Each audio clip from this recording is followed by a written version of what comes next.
પ્રભુ ઈસુની જય. પ્રિય ભાઈઓ અને બહેનો, આજનો વિડીયો બહુ જ ખાસ અને મહત્ત્વનો છે. કેમ કે આજે આપણને પ્રભુ ઈસુ મળવાના છે. આજે પ્રભુ ઈસુ આપણને જોવા મળશે.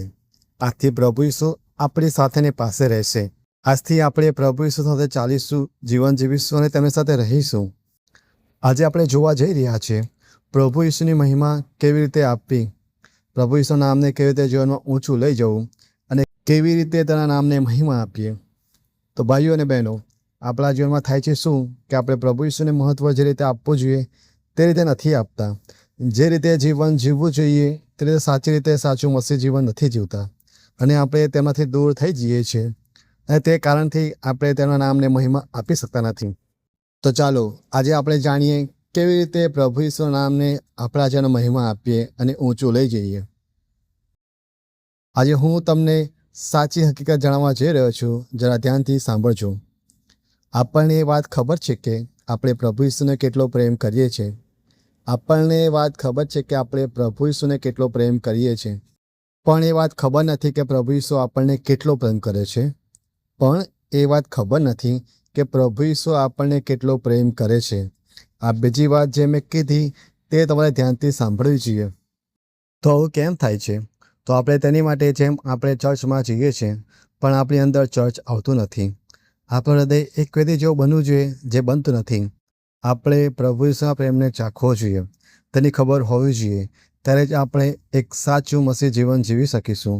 આપણે આપણા જીવનને એક નવા અદ્ભુત આનંદ સાથે જીવન જીવી શકીશું. આપણે જ્યારે આ રીતે વિચારીશું, પ્રભુ ઈસુને પ્રેમ કરીશું, ત્યારે આપણે જ્યારે સવારે ઉઠીએ ત્યારે આપણે સવારે ઉઠ્યા, નવું જીવન આપ્યું, એક નવી તક આપી, તેના માટે આપણે પ્રભુનો આનંદ માનીએ છીએ. આપણે નવા દિવસને વધારે મહત્ત્વ આપીએ છીએ.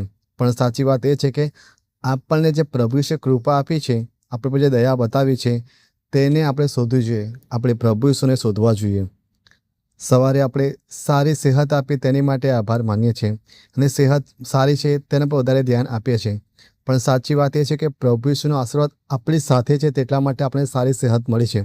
એટલે આપણે પ્રભુ ઈસુને શોધવા જોઈએ. આપણે નાસ્તો કરીએ છીએ, ભોજન લઈએ છીએ, સવારે આપણે રહેવા માટે ઘર આપ્યું છે, તેની માટે આપણે પ્રભુ ઈસુનો આભાર માનીએ છીએ. પણ પ્રભુ ઈસુ આ સુખ સુવિધા આપી, પ્રભુ આપણી સાથે રહ્યા, એ કન્ડિશનને વધારે મહત્ત્વ આપણે આપીએ છીએ. પણ આપણે આ રીતે પ્રભુ ઈસુને શોધવાના છે. તેના દ્વારા આપણે પ્રભુ ઈસુને આપણી સાથે જીવન જીવતા જોઈ શકીશું.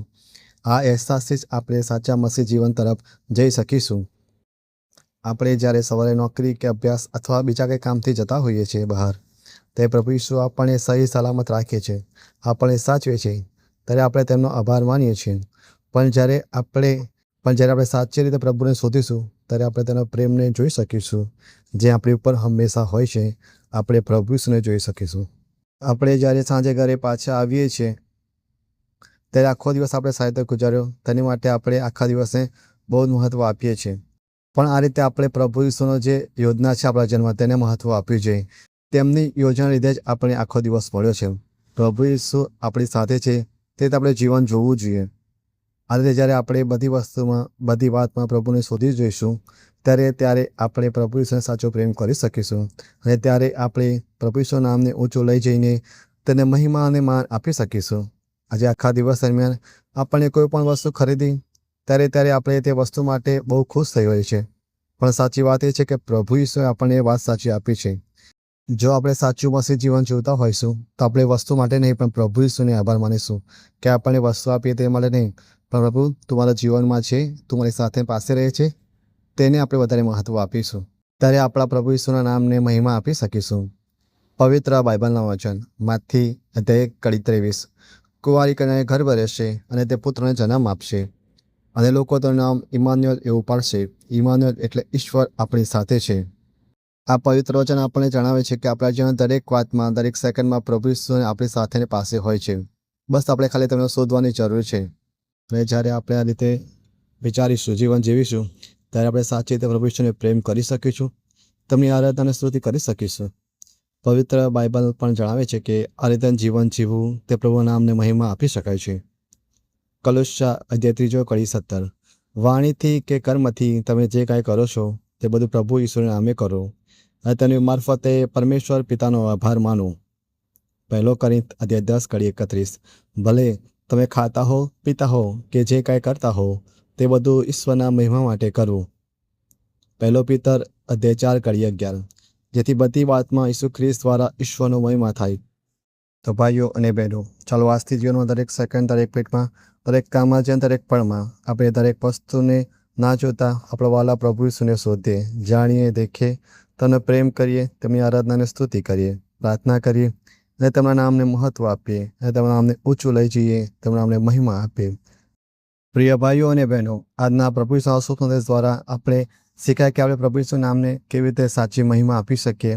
દુનિયાની વસ્તુને છોડીને અને બધી વાતો પ્રભુને શોધીએ, તેના પ્રેમને સ્વીકાર કરીએ, તેમની હાજરીને સ્વીકાર કરીએ, તેમની હાજરીને મહત્ત્વ આપીએ, તેમને જોઈએ, દેખીએ અને તેમની સાથે જીવન જીવીએ. આજના શુભ સંદેશ માટે પ્રભુ ઈસુનો ખૂબ ખૂબ આભાર, કારણ કે પ્રભુ ઈસુ આપણી સાથે હંમેશા રહે છે.